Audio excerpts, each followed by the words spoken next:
非有消息，最近斯里兰卡航空要求空客公司免费为其提供4架空客 A330-900大型客机。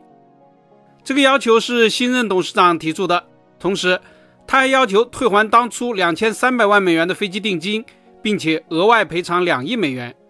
之所以提出这些要求，还是源于当年的贿赂事件。空客贿赂案发生在10几年前，规模很大，最终支付了40亿美元的庭外和解。空客公司的销售部门当年在推销飞机时，经常会给航空公司好处费或者是其他的好处。好处费协商和支付时通过中间人分别展开，非常的隐蔽。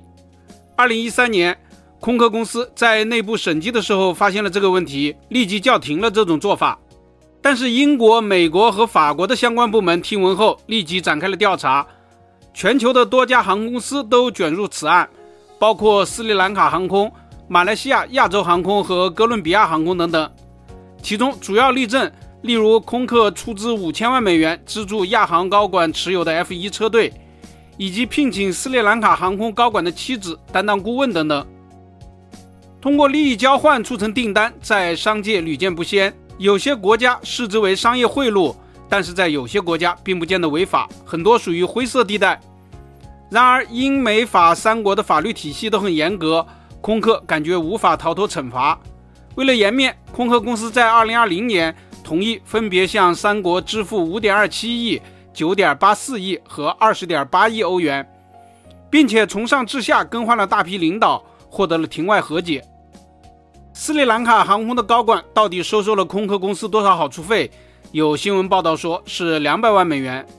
当时斯里兰卡总统曾指示彻查此事，但是没有看到后续报道。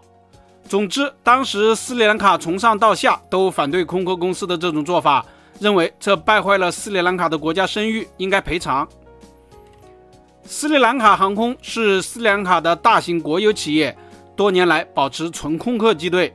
现在它有9架 A320、4架 A321neo 以及9架 A330 远程宽体客机。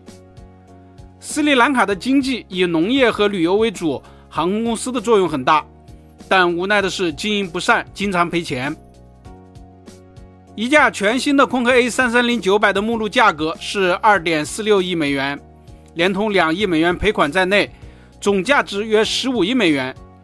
斯里兰卡航空为何狮子大开口提出这个要求呢？有评论认为，斯里兰卡航空现在负债大约也是15亿美元，每次亏损都是由政府补贴，现在补不起了，也只能这样筹款。